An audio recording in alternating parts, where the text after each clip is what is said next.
Vamos a seguir con lo que son infecciones del sistema nervioso central. Bueno, acá básicamente voy a hablar de la meningitis, la encefalitis, la meningoencefalitis y el absceso. Bueno, para empezar, pues deberíamos saber qué es la meningitis. Y bueno, el nombre lo dice, ¿no? Es una inflamación de lo que es el de las meninges. Entonces, es inflamación, pero de las leptomeninges, ¿no? Si recordamos, las leptomeninges eh, son lo que es el aracnoides y lo que es la pía madre. Bueno, mi letra no ayuda mucho, pero dentro de esta inflamación puede ser tanto de origen infeccioso o no infeccioso. Y bueno, básicamente acá lo que vamos a hablar son de los, no de los infecciosos. Pero de lo no infeccioso podría ser eh, causa podría ser la radioterapia o incluso las neoplasias podrían causar una meningitis, pero como les dije, acá vamos a hablar más de lo que es la infecciosa, ¿no? Y dentro de las infecciosas tenemos a lo que son las bacterianas, a las parasitarias, entonces, para empezar, tenemos que estas son, obviamente van a ser purulentas y por otra parte, estos van a ser más graves y más letales. Esto va a ser, lo digo que son letales siempre y cuando, digamos, nosotros no lleguemos al diagnóstico de una etiología bacteriana y por lo tanto no le vamos a dar antibióticos. Entonces, en ese caso, la mayoría o el 100% de las pacientes va a llegar a fallecer. Entonces, por eso es que son muy letales. Ahora, en lo que es según el rango de edad que pueda tener el paciente, o sea, que presente toda esta sintomatología que luego vamos a ver, pues como ven acá, varía, ¿no? Según las semanas de vida que pueda tener, digamos, el pequeño o los años que ya pueda tener el adulto, ¿no? Entonces, de 0 a 4 meses, acá el agente, al primero vamos a tener lo que es al estreptococo beta hemolítico del grupo B, que también es llamado la galactia, ¿no? Y en segundo, acá tenemos lo que es el E. coli. Y si es que nos ponemos a comparar entre estos dos, cuál es el más fatal, pues el E. coli va a ser el que va a tener una mayor fatalidad, ¿no? Y para hablar ya algo de tratamiento, según esto, acá lo que podemos usar es la cefotaxima, eh, y lo podemos agregar con lo que es un eh, lavanco, o si no también agregarle un aminoglucósido, ¿no? En este caso, también puede ser que en este rango de edad se pueda haber infectado el pequeño con la listeria. Y en este caso de que, digamos, esté contagiado por listeria, o sea la causa de esta meningitis, pues acá ya el tratamiento varía, ¿no? Que le vamos a dar Ceftriax y le vamos a agregar lo que es la ampicilina. Ahora, en lo que ya es el agente cambia, ¿no? Acá vamos a hablar de Fuchs influenzae, que este en sí es parte del esquema de vacunación que se le da a los pequeños. Y bueno, más que todo, aparte de que se aparece entre los 4 y 12 meses, va a ser aún más prevalente, bueno, va a ser aún más prevalente entre, eh, entre el año y medio de vida. Eso es donde vas a ver, se va a ver más los casos por el Haemophilus influenzae. Y ya un tratamiento, acá podemos usar Cetria, más dexametasona, que esto de acá, la dexametasona lo vamos a tener que dar eh, antes de iniciar la primera dosis del antibiótico. Entonces, y esto se hace con el fin, como el antibiótico va a matar obviamente la bacteria, esto va a causar una inflamación. Entonces, para evitar esa inflamación y un posterior daño de este encéfalo, pues por eso no se le da la dexametasona para disminuir la inflamación y luego se le da el antibiótico, ¿no? Para no causar tanta inflamación y no mucho daño. Ahora, entre los 3 meses a los 18 meses, acá tenemos a la gente va a ser el meningococo y que, bueno, este va a ser frecuente en lo que son los niños, incluso también los jóvenes, ¿no? Entonces acá tenemos a los niños y también a los jóvenes, jóvenes, adultos jóvenes. Y que este meningococo aparece más que todo en lo que son los brotes. Entonces, bueno, brotes más que todo se puede dar en lo que son, donde están los niños y los jóvenes, pues más que todo en colegios, pues, en colegios, o incluso internados, ¿no? Por ejemplo, algunos, bueno, antes que iban al ejército o quizás tipo los cadetes de la policía, pues también están ahí en un internado, ¿no? Mientras están en su preparación. Y acá lo que vamos a hacer para el tratamiento del meningococo, pues se le da la ceftra más lo que es la mano. Y si es que hablamos ya de 18, 50 años, que bueno, acá básicamente hablaríamos de adultos, acá en la gente vamos a encontrar el neumococo. Y el neumococo en sí, como dije, es más frecuente en el adulto, pero también si es que hablamos en general la cosa de la meningitis, podemos decir que este va a ser igual, la más frecuente, ¿no? La más frecuente vamos a decir que es el neumococo. Y ya por darle tratamiento, o sea, ahora podemos hablar con tratamiento, pues todo lo que es la ceftriaxona más es igual la banco.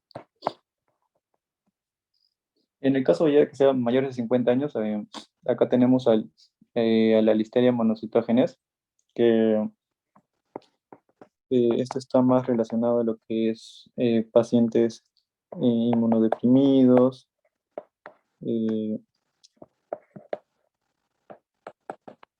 inmunodeprimidos o incluso también eh, pacientes que son alcohólicos. Bueno, en esos casos también, o sea, podríamos pensarlo, ¿no? De que puede estar infectado con lo que es la listeria. Y en caso de falta de tratamiento, que igual es ceftriaxona y le vamos a dar también, ampicilina. Y en el caso de los traumatismos, pues esto puede verse por un traumatismo encefalocraniano, es decir, que se va a afectar lo que es la cabeza, o en el caso de pacientes que hayan sido sometidos a algún procedimiento, alguna cirugía por neurocirugía. Entonces, en este caso, también podría deberse, bueno, va a haber probablemente un caso de meningitis, ¿no?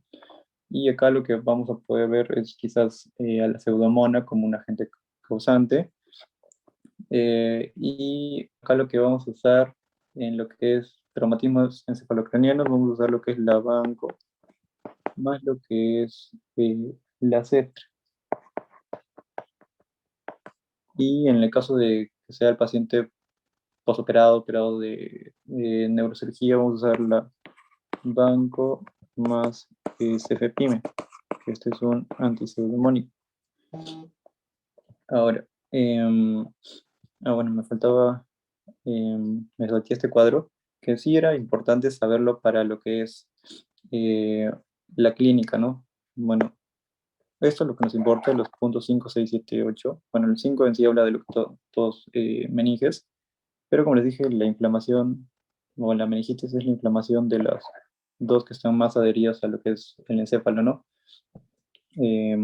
Y como ven acá, debajo de lo que es eh, el aracnoides que se escapa, está el espacio supraornideo, ¿no? Por ahí obviamente pasa el líquido cefalorraquídeo, y como ven acá, justo como que hay un conductito que va, esto de acá es lo que se denomina la vellosidad aracnoidal, que este va a servir para drenar este líquido cefalorraquídeo que se produce, ¿no? Porque lo que se produce también se drena. Y esto se va a drenar lo que es el seno venoso. Este seno venoso, o bueno, esto en sí, esta vellosidad aracnoidal, se inflama, ¿no? Con lo que es la meningitis, porque también es parte de esto, ¿no?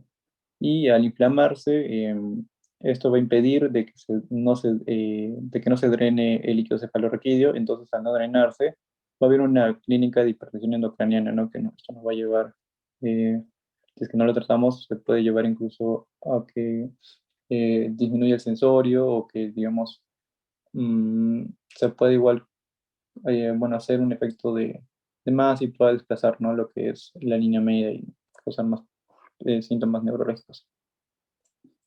Bueno, eso era lo que me faltaba decir en comienzo de lo que era la definición.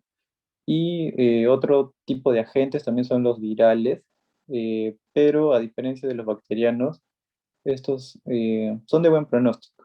Entonces, son de buen pronóstico a diferencia de los anteriores. Y aparte de ello, estos pueden llevar una encefalitis. Entonces, pueden causar encefalitis.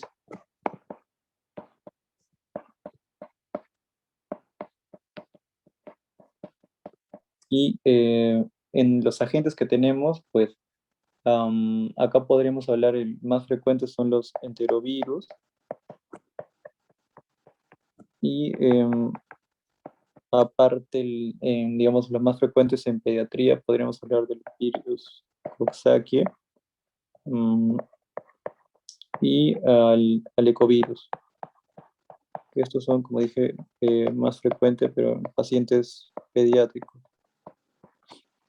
Y aparte, como dije, que estos pueden causar encefalitis, entonces, ¿cómo nosotros pensaríamos que en verdad, digamos, ya se complicó con una encefalitis, no esta meningitis viral? Entonces, acá lo que tenemos que hacer es pedir una resonancia magnética con contraste. Y acá lo que vamos a ver o lo que tenemos que buscar, ¿no? Si es que estamos pensando de que tiene una encefalitis, es, ya, acá es ver esto va a o la lesión que tenemos que buscar va a estar en el lóbulo temporal.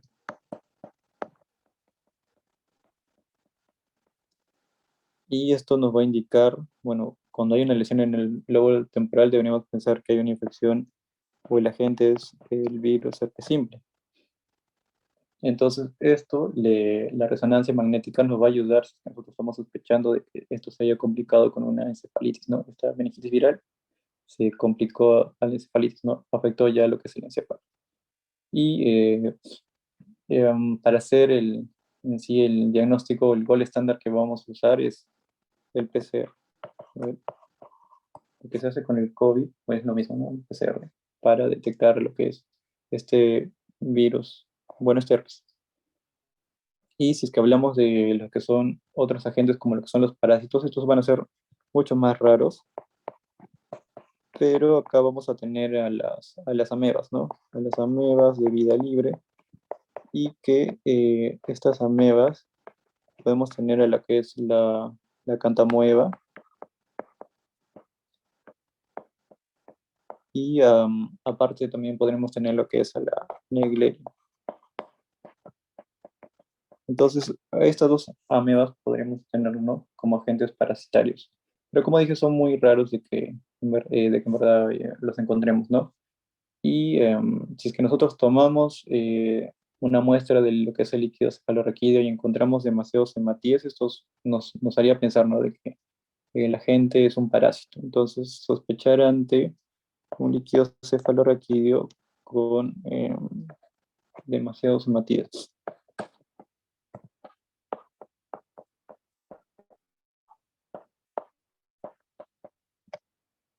Ahora, por hongos, también es algo eh, raro de verlos, pero más que todo lo vamos a ver en pacientes que son inmunosuprimidos, ¿no?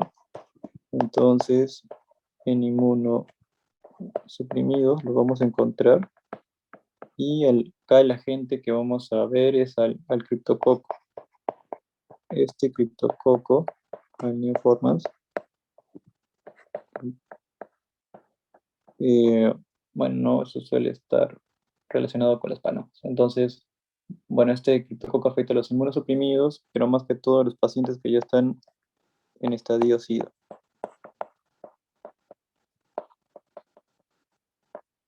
Y para hablar de la tuberculosis, pues eso también se puede presentar en pacientes inmunosuprimidos, pero habría que también ver, ¿no? Otros datos de quizás ya tiene el antecedente de ser, tener una tuberculosis quizás pulmonar o de algún otro foco, porque no es siempre que la tuberculosis aparezca de inicio en lo que es de frente, ¿no? En el sistema nervioso central. Entonces, siempre buscar un antecedente, ¿no? De algún otro, de alguna otra afección de tuberculosis en el cuerpo. Mm, Antecedente de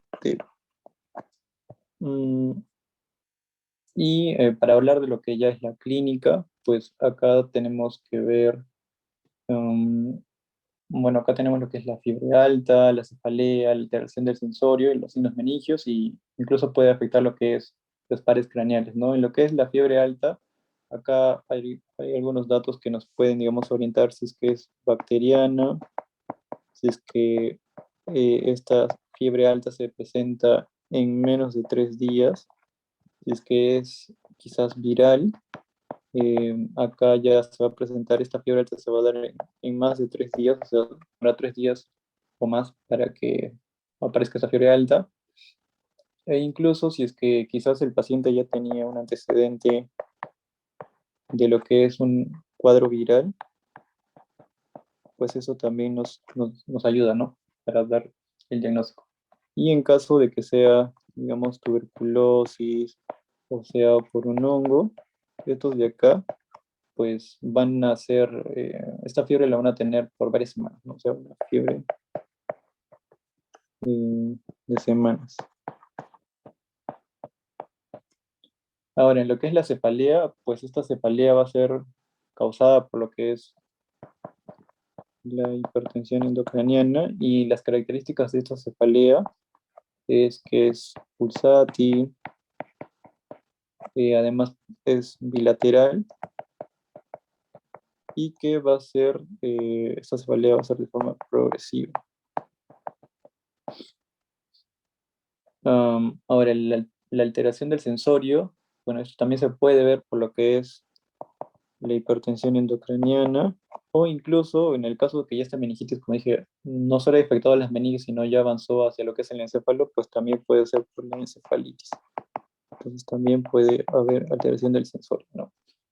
Y los signos meningios, acá quizás ya los hemos escuchado, ya los hemos visto por ahí, de la rigidez de nuca, que seguro lo han escuchado más, que en sí esta rigidez de nuca es la que tiene la mayor sensibilidad. O sea, si es que nos encontramos, es como que sospechoso, ¿no? De que sí pueda haber ahí un cuadro de meningitis. Entonces es el que tiene más sensibilidad, pero es el que tiene una baja especificidad.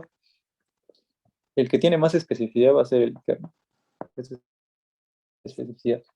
Y como ven acá, bueno, acá mejor la imagen en vez de escribir todo eso, lo que es la rigidez de nuca, nosotros al levantar lo que es la cabeza del paciente, no solo se va a levantar la cabeza, sino también se va a levantar lo que es parte del tronco, ¿no? El tronco superior. Entonces, se eleva la cabeza y lo que es el tronco. En el signo de Kernig, acá como ven, nosotros vamos a tener que flexionar y extender lo que es la pierna, en este caso, como ven, esta pierna de acá, a la izquierda, y nosotros al hacer este movimiento, lo que va a hacer es que la otra pierna, digamos la derecha en este caso, se va a flexionar de forma como un reflejo. Y lo que es el Brudzinski es que nosotros al flexionar lo que es, bueno, no flexionar, sino al levantar lo que es la cabeza, este va a flexionar ambas piernas. Como ven, ¿no? Flexionan ambas piernas, a diferencia del Kernig, que solo era al flexionar y extender la pierna, la otra se va a flexionar. Entonces, bueno, eso eran lo que son los signos meningios. Como les dije, el más sensible va a ser la rigidez de nuca, y el que va a tener mayor especificidad es el cráneo. Y ya para hablar de lo que es la paresia de los pares craneales, acá se puede estar afectado lo que es el sexto par, y esto se puede deber a lo que es la hipertensión endocraniana. Y por otro lado, también se pueden afectar otros pares, ¿no? Como lo que es el 2, el 7 y también el 8. Entonces, cuando se van a afectar estos pares, estos tres pares, acá debemos sospechar de que es una infección severa. Entonces, por infección severa. ¿Y cuáles son las infecciones severas? O sea, en qué infección bacteriana severa deberíamos sospechar? Entonces, acá hablamos o me refiero a lo que es una infección por tuberculosis, o si no, una infección por Haemophilus influenzae, que esto es, bueno, es severa más que todo en lo que es en niños, ¿no? Entonces, si es que vemos esta afectación del segundo, del séptimo, del octavo par, pensemos en una infección bacteriana severa que puede ser secundaria a una tuberculosis, o si no, en caso de que sea un niñito, pues la gente puede ser el Haemophilus influenzae. Pero si solo vemos el sexto par, acá es esta afectación es por la hipertensión endocraniana. Ahora, para hacer el diagnóstico de esta meningitis, bueno, siempre lo he escuchado, ¿no? Para hacer el diagnóstico de una punción lumbar. ¿Y esta punción lumbar para qué nos sirve? Esto es para ver, según las características de este líquido cefalorraquídeo, vamos a poder determinar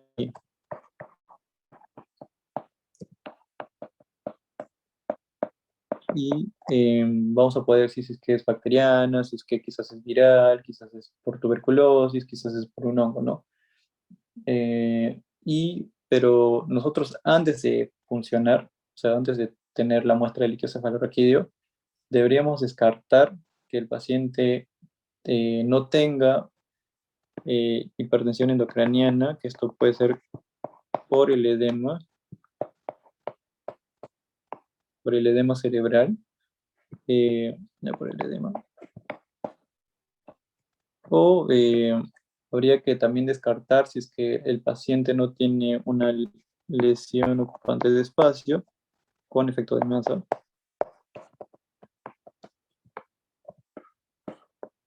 Porque si es que nosotros tomamos la muestra, o sea, digamos, es lo que es la masa, la masa cerebral, el líquido cefalorraquídeo y la sangre que está dentro de la cabeza, pues están en un equilibrio, ¿no? Pero si es que nosotros retiramos lo que es parte del líquido, obviamente se va a alterar este equilibrio, ¿no? Y el paciente se puede herniar, ¿no? O sea, puede aumentar la presión y se puede herniar. Entonces, siempre habría que descartar antes de tomar o antes de hacer una punción hipertensión endocrinal o una lesión ocupante. ¿Y esto cómo lo podemos hacer? O sea, lo más fácil sería hacer lo que es un fondo de ojo. Vamos a ver la papila, o sea, cómo está esa retina, si es que está edematosa. Y en el caso que sea edematosa, entonces eso nos indica de que hay una hipertensión endocraniana, ¿no? Que está causando esto. Entonces, en ese caso no deberíamos usar la punción. O en el caso quizás es más fácil para el hospital quizás tomar una tomografía. Entonces también en este caso vamos a ver, no si es que hay alguna lesión o hay signos de hipertensión endocraniana. Entonces en ese caso tampoco se toma lo que es la punción. Entonces siempre tener en cuenta que antes de hacer una punción, hacer un fondo de ojo, tomar una tomografía, ¿no? Y para hacer el cultivo, bueno, de esta meningitis, en sí el cultivo es el gol estándar.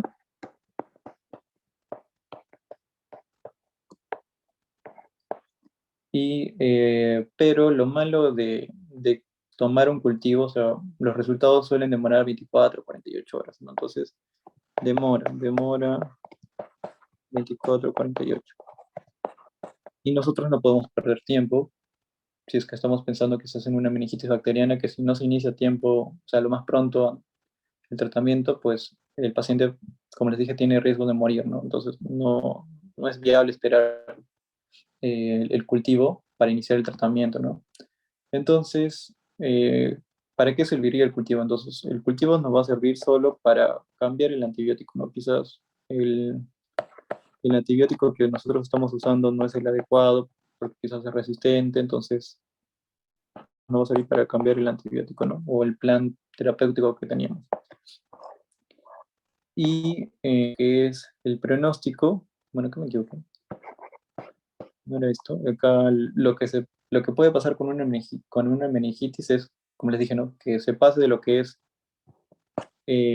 las meninges, o sea, de que solo afectaba, digamos, las meninges, las leptomeninges, ahora también afecta lo que es la corteza o en sí el encéfalo, ¿no? Entonces, esa es una complicación, ¿no? La meningitis que va a pasar a una encefalitis y al final esto puede dar una meningoencefalitis.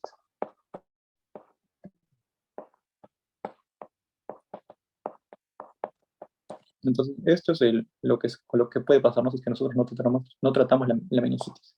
Y en lo que es profilaxis, pues acá tenemos vacunas contra el hemococo, contra el Haemophilus influenzae, que,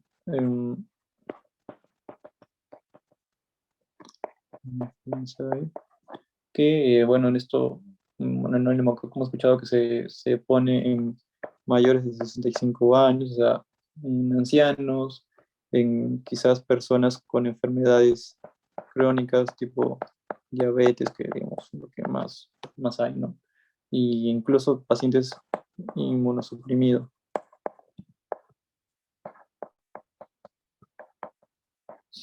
Entonces, en esos casos podríamos usar la vacuna, ¿no? Y en el caso quizás de que el paciente con meningitis no haya estado en contacto con otros, en especial, ¿no? Como les dije, el meningococo es el que está relacionado a epidemias, o sea, brotes epidémicos. Entonces, acá habría que ver, ¿no? Si quizás hubo un contacto de más de mayor a 5 horas con el infectado, o como dije, ¿no? O un brote de meningococo, ¿no? Que todo en los ganados. Y en este caso lo que se hace con ellos, o sea, con los contactos o, el- o los que no han estado no con ellos en el colegio, en el salón, acá lo que damos es la rifampicina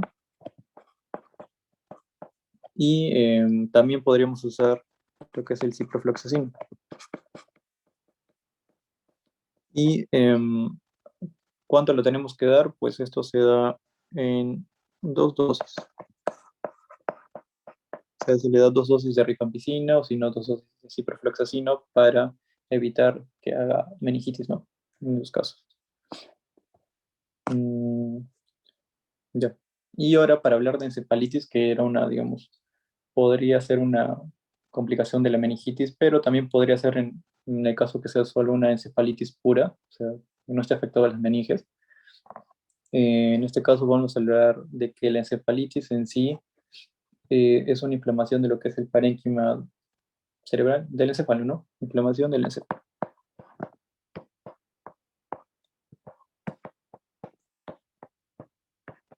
Y que la etiología acá, lo más frecuente es que sea viral. Entonces acá vamos a tener los virus, lo más frecuente. Y que de los virus que hemos nombrado antes, pues el más frecuente de estos va a ser el herpes virus, simple, de tipo 1. Entonces, el más frecuente. Y que ya les había adelantado que este de acá es el que va a hacer o va a afectar lo que es el lóbulo temporal, ¿no? Entonces, si es que vemos una lesión en el lóbulo temporal, pues deberíamos pensar en un herpes simple tipo 1 o una infección por herpes. Pero aparte del herpes, hay otros virus, ¿no? Como el VIH o el arbovirus, que pueden causar encefalitis epidémica. Pero recordemos que el virus herpes simple 1 es el más frecuente.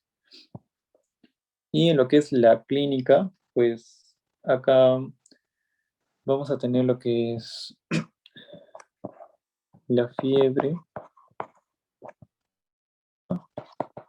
Bueno, esto ver clínica de hipertensión endocraniana, que de esta clínica de hipertensión endocraniana no va a haber signos meningios, ¿no? Como solo está afectado lo que es el encéfalo, no debería haber signos meningios. Entonces, no hay signos meningios, pero, acá hay un pero, porque si está afectado lo que es la meningitis, por un caso de meningoencefalitis, entonces sí puede estar afectado lo que son las meninges, ¿no? Entonces, excepto en meningoencefalitis.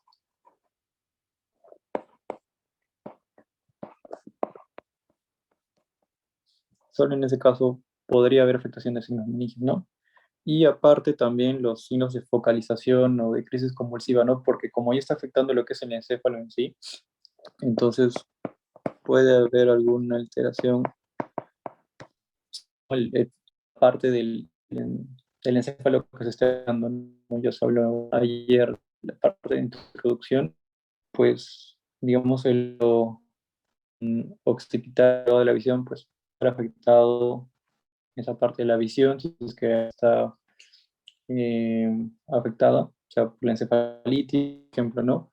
O como dije, podría haber crisis.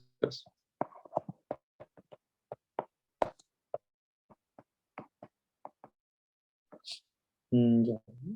Por último, mm, acá nos falta lo que es la alteración del estado de conciencia.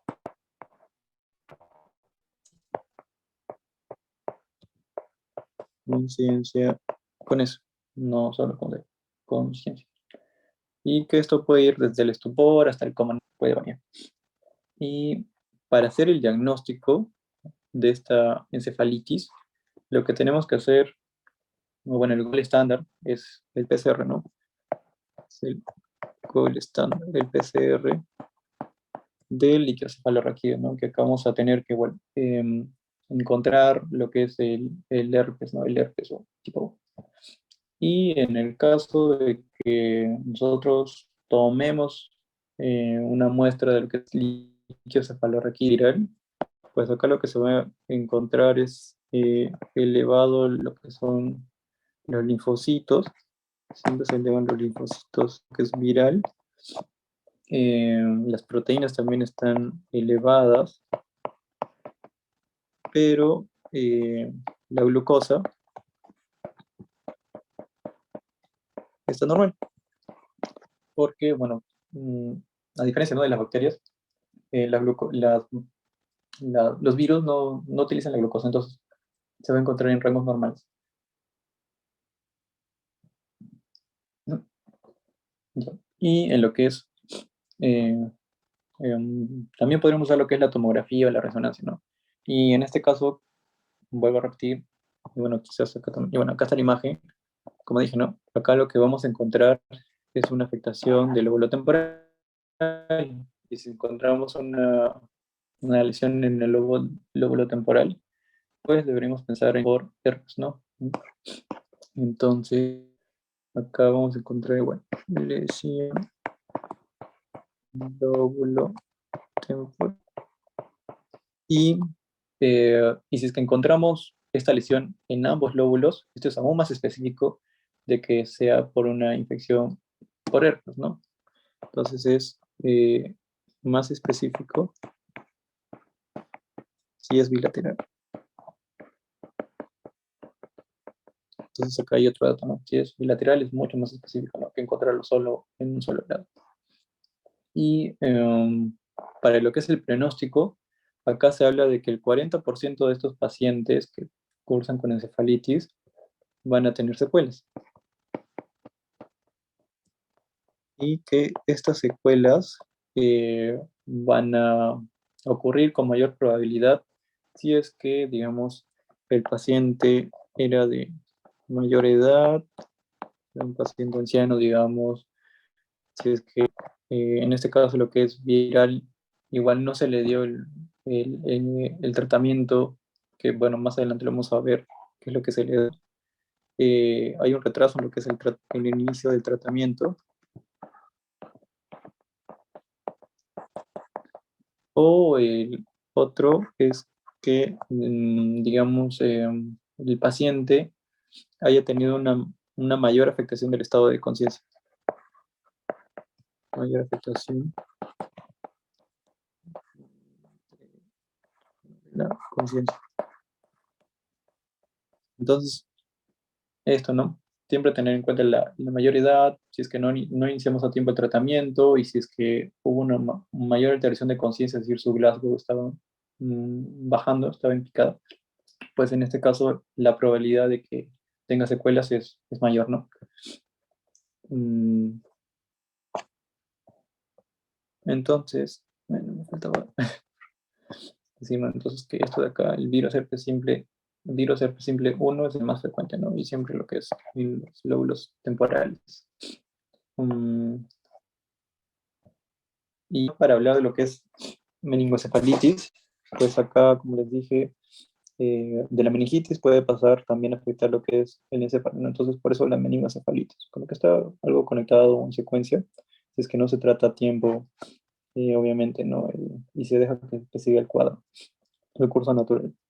Entonces, para estos datos nos van a ayudar. En el caso, como dije, quizás se me pasó que la hepatitis y la meningitis, parte de su clínica es similar. Entonces, nosotros, para hacer la diferencia, tendríamos que pensar quizás que en lo que es la encefalitis, la etiología más probable, como vimos, es que sea por un virus, ¿no? El virus herpes simple tipo 1. Entonces, en la encefalitis, pues, el agente o la etiología más probable es que sea viral, si es que vemos, ¿no? Un cuadro de encefalitis puro. Y eh, si es que es meningitis, tenemos dos posibles que, quizás no oportunidades, sino vías, ¿no? Que de etiología. O sea, dos posibles etiologías, que acá puede ser igual viral. Y en el caso de que sea viral, les dije, bueno, viral que no sea herpes, se le da solo sintomáticos o quizás solo se le puede observar al paciente. Entonces, acá no hay como que, si es que no le hacemos nada, como les dije, los virales son de buen pronóstico, ¿no? Y entonces acá si es que no le damos digamos, antibióticos, no pasa nada. Pero ¿qué pasa si es que estamos ante una etiología bacteriana y como dije, no, si no iniciamos tratamiento, el paciente se va a morir? Entonces, acá es importante saber si es que nos encontramos ante una meningocefalitis de origen viral o quizás bacteriano. Entonces, eh, para nosotros podernos quitarnos esa duda, lo que tenemos que usar es una punción lumbar. ¿Vale? Tomamos una muestra de lo que es el líquido cefalorraquídeo y según las características que obtengamos, vamos a ver que varía, ¿no? Si es que es bacteriana, viral, TBC o por hongo, pues esto no, según los resultados no va a poder decir si es que en verdad era bacteriano o no. Y así de esa forma iniciar el tratamiento antibiótico lo más antes posible, ¿no? Para reducir la mortalidad y el cuadro. Y bueno, acá está un cuadro para colocar lo que son los valores. Bueno, primero lo normal, ¿no? Mm, lo normal es que el líquido cefalorraquídeo sea de un color claro, transparente, que acá le dicen que parece cristal de roca, y que la glucosa, como el líquido cefalorraquídeo es un filtrado de lo que es el plasma, pues la glucosa es desde el 65 hasta el 80% de lo que es la glicemia, ¿no? Que va a tener el paciente. Si, digamos, el paciente tiene 100 de glicemia, el líquido cefalorraquídeo debería tener de 65 a 80 miligramos de glucosa. Y así, ¿no? Si es que va teniendo más o menos. Las células es, la cantidad que vamos a encontrar es de unas 5 células, y las proteínas, pues, de 15 a 45. Y la presión, pues, la presión que se maneja es de 8 a 12 centímetros de agua. Y bueno, si se dan cuenta, acá puse estas letras en rojo, y estas letras en rojo nos van a ayudar, ¿no? Primero el aspecto, segundo la glucosa, y tercero la cantidad de células que va a tener este líquido cefalorraquídeo. Primero el aspecto, o sea, si es que vemos que el líquido cefalorraquídeo que obtenemos es turbio, pues esto nos indica que es de causa bacteriana, ¿no? Porque la viral va a ser de un color, de un aspecto claro, la TBC va a ser tanto crómico o bueno, lo que sería igual a lo que es algo opaco,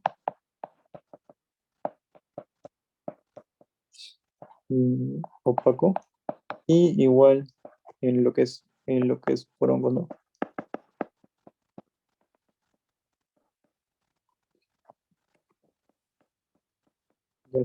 Entonces, como dije, ¿no? Primero, si que vemos el aspecto, la bacteriana, que es lo que nos importa más, es que vamos a ver que es turbio. Entonces ya de por sí tenemos como que un dato, ¿no? Para pensar que es bacteriana, más la clínica y todo eso. Lo segundo que podríamos ver es la glucosa, que en este caso de las bacterias, la glucosa va a estar bajo, menos del 40%, porque les dije que las bacterias consumían la glucosa para poder vivir, desarrollarse, ¿no? Reproducirse. A diferencia, digamos, de tales que van a estar, la tuberculosis va a estar baja, hablemos de un 40-60%, y los hongos son como que la réplica al espejo de lo que son la tuberculosis, entonces también está bajo, el 60%. Lo que son las células, que también nos va a ayudar a diferenciar si es que es bacteriano o no. Las bacterianas vamos a tener de 1000 a 2000 células, y estas van a ser a predominio de polimorfonucleares, o sea, neutrófilos. A diferencia de las virales, que digamos, ser 300, y bueno, acá lo que nos importa son que van a ser eh, mononucleares, y en las tuberculosis y en los hongos, pues vamos a encontrar de 50 a 300, y estos van a ser a predominio de mononucleares. Y bueno, las proteínas, que acá las bacterias van de 100 a 1000, la viral va de 40 a 100, y la TBC y el hongo, bueno, es algo parecido, acá va de 60 a 700, y acá de 100 a 700. Pero no hay mucha diferencia, ¿no? O sea, bueno, es prácticamente muy parecido. Y la presión acá en las bacterianas va a estar elevada, en las virales puede estar normal o elevada, en la TBC va a estar elevada, y bueno, los hongos también, como les dije, es una réplica de lo que es la tuberculosis. Entonces, como dije, ¿no? Estos tres datos, el aspecto, la glucosa y la célula, nos van a poder orientar de una forma más rápida lo que si es que estamos ante una etiología bacteriana. Pero ya digamos, sabemos que es bacteriana, ¿no? Entonces ya en este caso, con estos tres datos, ya digamos, podríamos iniciar el tratamiento antibiótico empírico. Pero, ¿qué pasa si es que estamos con dosis de hongos, que como les dije, muy parecidos? Entonces acá hay que tener en cuenta algunos datos, ¿no? Para hacer la diferenciación. Entonces, básicamente acá lo que nos ayuda es la historia clínica, el antecedente que tiene el paciente, ¿no? Si es que es por tuberculosis, como les dije, ¿no? No suele ocurrir una tuberculosis de inicio en solo el sistema nervioso central. Entonces, un antecedente de quizás una tuberculosis en el pulmón, o quizás una tuberculosis extrapulmonar, ¿no? O sea, tipo gastrointestinal, así. Entonces, el antecedente nos importa. Y además también, como les dije, si es que hay afectación de pares craneales, que les dije, ¿no? Que eso también podría orientarse a una meningitis de tipo tuberculosa.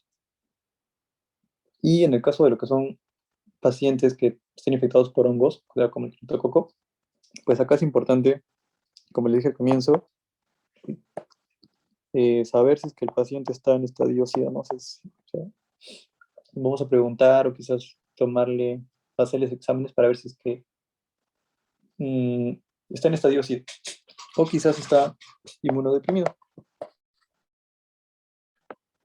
Quizás recibe corticoides, porque quizás ha recibido, tuvo un trasplante, está tomando corticoides a altas dosis, un ejemplo, ¿no?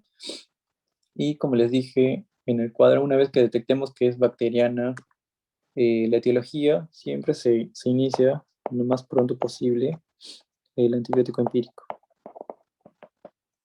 Y en el caso de que sea viral, o sea, las características de la punción lumbar, como vemos acá, son virales, pues esto también nos podría indicar que quizás estamos ante una litis o una meningitis viral, ¿no? Entonces, no vamos a poder hacer la diferenciación, o sea, solo por la punción lumbar. Entonces, acá lo que vamos a tener que usar, como les dije, para decir que estamos ante una encefalitis viral es una resonancia magnética con contraste, que acá lo que tenemos que ver es otra vez la afectación del lóbulo temporal. Como dice, ¿no? Temporal, si es que vemos lesión en el lóbulo temporal, debemos pensar en un herpes, y si es que es en ambos lóbulos, con mayor razón. Y eso. Y de lo que es absceso cerebral, bueno, el absceso ya sabemos que es pus, pero obviamente este pus, como es cerebral, pues va a estar en lo que es el parénquima cerebral, ¿no? Pus en el parénquima.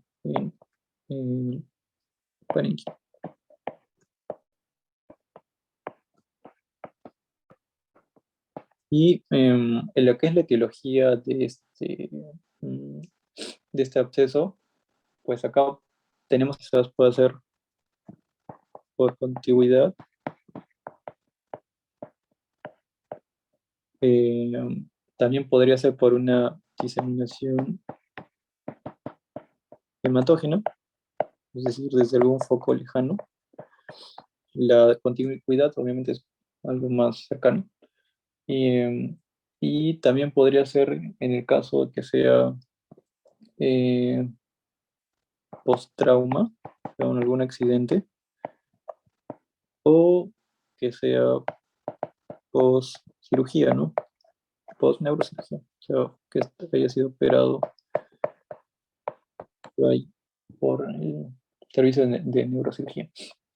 Y de estas tres, la de contigüidad es la más frecuente. Y en contigüidad tenemos, acá vamos a encontrar lo que son las causas, las mastoiditis, y también podría ser sinusitis, o incluso también las otitis. Entonces, estos podrían ser causa, ¿no? Por contigüidad del absceso. Lo que es vía hematógena, pues acá podríamos pensar si es que es de algún origen pulmonar, tipo absceso pulmonar, absceso, o sea, desde el pulmón viajó la infección hacia el cerebro y causó un absceso en el cerebro. Esto es más frecuente que sea en adultos. Y si es que es del corazón, bueno, una cardiopatía. En este caso, en los casos de cardiopatía deberíamos pensar en una tetralogía de Fallot. Un Fallot, y el Fallot uno no se ve en los que son los niñitos, más bueno, no, en niños.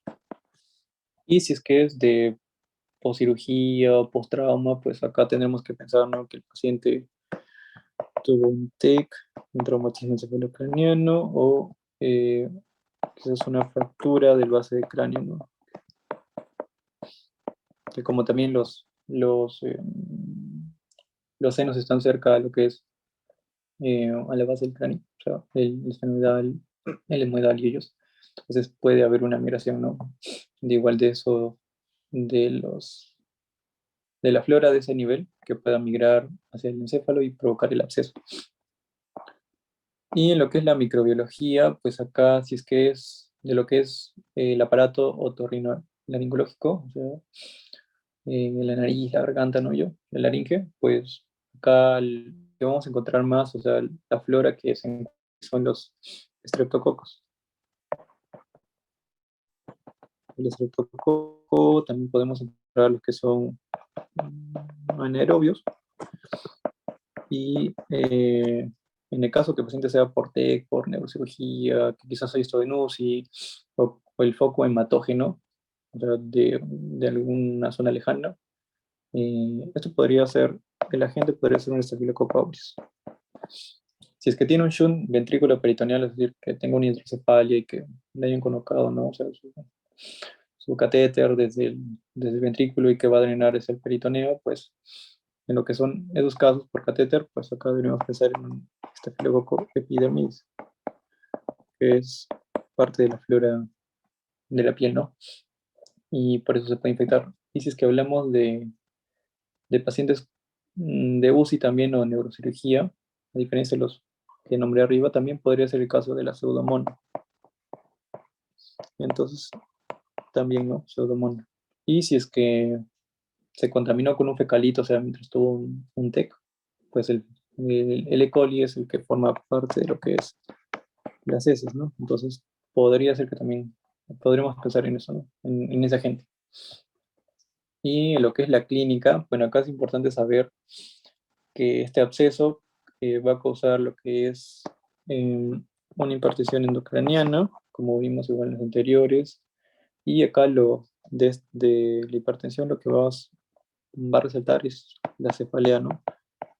La cefalea y, pero esta cefalea va a ser de un inicio subagudo, o sea, no es que la cefalea lo va a presentar así de golpe, sino poco a poco esta cefalea se va a ir aumentando la hipertensión endocrinal igual va a ser, va a tomar su tiempo, o sea, es de un inicio subagudo.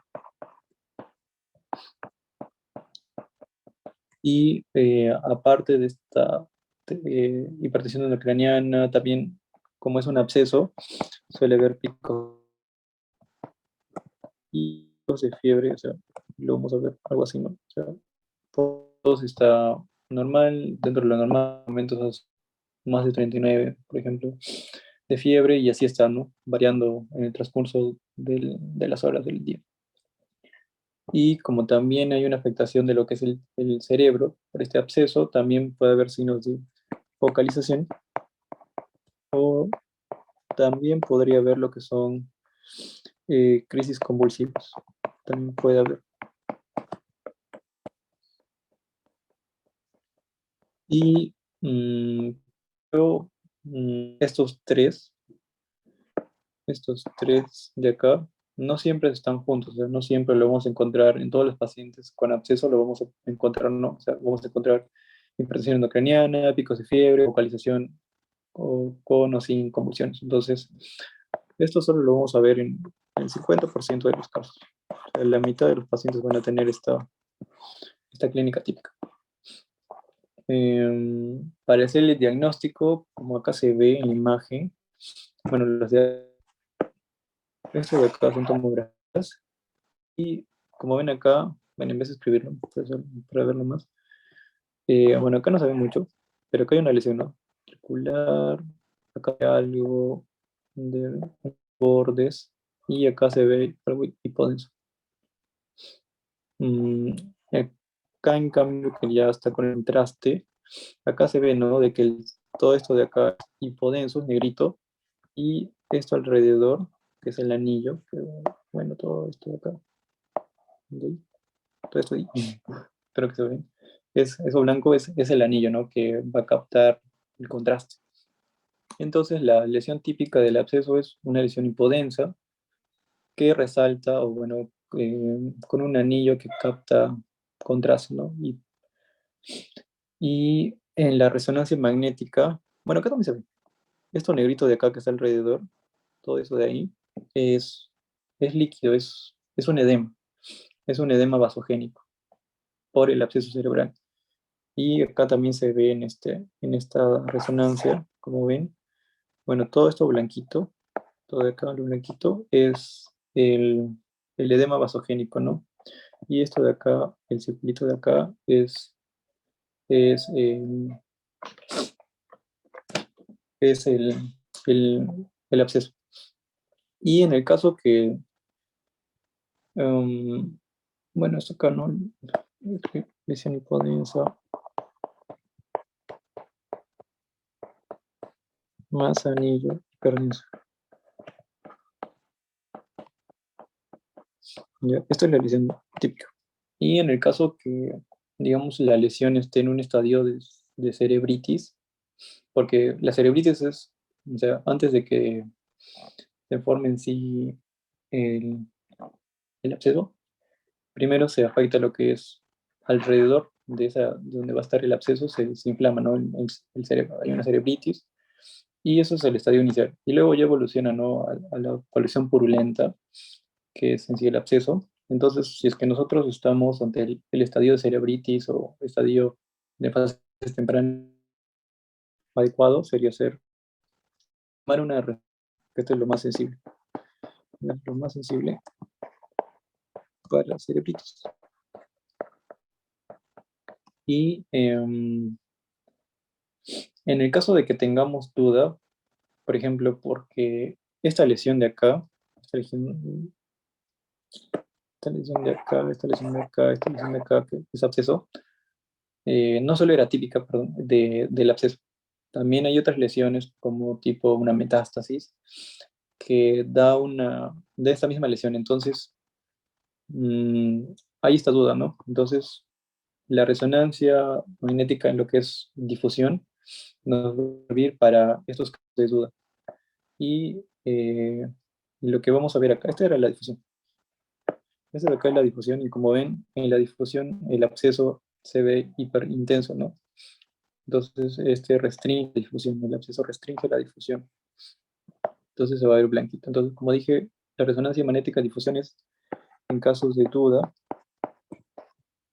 Y acá lo que vamos a ver es que restringe, es lo mismo que decir que se ve hiperintenso. Entonces, hiperintenso blanquito, ¿no? Para quitarnos la duda de eso. Y acá la punción lumbar no sirve, o sea, no es de ayuda, más el riesgo de que el paciente se hernie para hacer la punción, entonces no.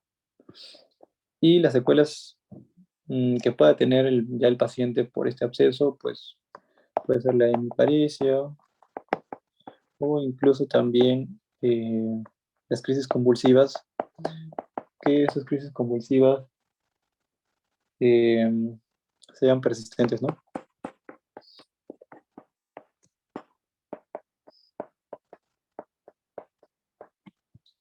Bueno, esas son las dos secuelas que puedo ver.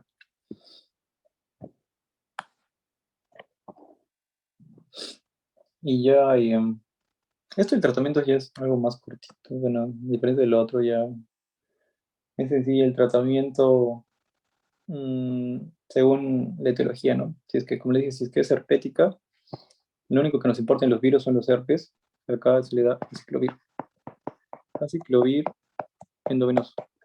Para los otros virus, observación. No diferencia entre las virales, ¿no? Si es herpética, solo aciclovir. Si es por hongo, siempre la anfotericina. Y la flucitocina. Si es que acá tenemos de un origen bacteriano ya por la función lumbar, pero obviamente no sabemos qué bacteria es, acá se da una combinación, ¿no? Para cubrir todos los, los- las bacterias posibles, o sea, banco, macestria, o incluso podría ser la cefotaxima y el metronidazol, ¿no? Para los anaerobios. ¿Y por qué metronidazol? Porque a diferencia de la clindamicina, el metronidazol penetra mejor lo que es la barrera hematoencefálica. Entonces es mejor, ¿no? En este caso del sistema nervioso central, para cubrir los anaerobios. En caso de neonato, lo que siempre quizás han escuchado, AMPI más Genta. Y si es que no es neonato, podemos usar lo que es la Banco más la Ceftra. Y si es que ya acá ya conocemos la etiología, o sea, la bacteria, digamos, es un estafilococo aureus. Acá lo que se usa es la Banco por un foco otorrinológico, o sea, acá lo que abunda son los streptococos, los anaerobios. Entonces acá podemos dar Ceftria más metro. Y los pacientes que son de trauma craneoencefálico o neurocirugía, pues acá vimos que la pseudomonas, ¿no? Estaba ahí. Puede ser la pseudomonas, entonces podemos usar las cefepime o incluso el meropenem, y lo podemos asociar a lo que es banco, bueno, en el caso que sea resistente a banco, y ya lo último que es, en el caso, ¿no? De que el paciente, como hemos visto, quizás ya tiene edema cerebral, quizás el paciente está en riesgo de enclavarse porque está avanzando mucho más el edema, mucho más rápido, o quizás el paciente tiene una caída de lo que es su Glasgow, o sea, si es que digamos, ya de por sí el paciente está con Glasgow de 8 menos, o quizás ya tenía eh, su Glasgow quizás de 12 y baja 3 puntos, o sea, está en caída, pues en esos casos es probable que sea por el edema, ¿no? Entonces, en ese caso, eh, vamos a usar lo que es la dexano, la dexametasona, es este corticoide que va a ser muy bueno para el edema, ¿no? Se da, vamos, endovenosos en bolo y para ya luego seguirle dando con 4 miligramos cada 6 horas. Y bueno, ¿no? Con ese, con esa dexa ya se controla el edema, que es muy bueno, ¿no? Para el sistema nervioso central.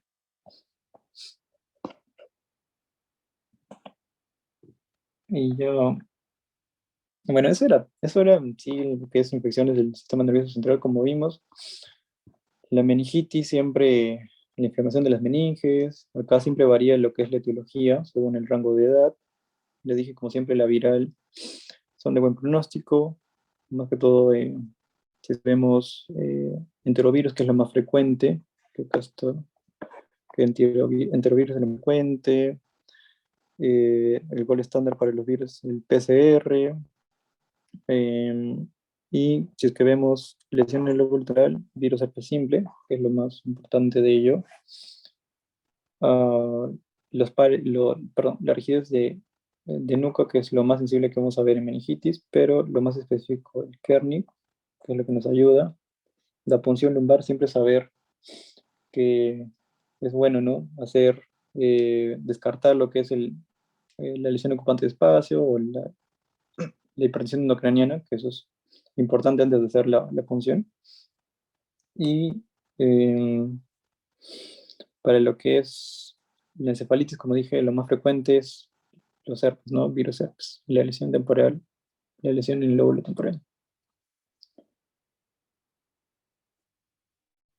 ¿No? Y el tratamiento que en sí es conocer si estamos ante un herpes, quizás si es que es viral para darle ciclovir o no. Esas cosas. Y ahí acaba eso.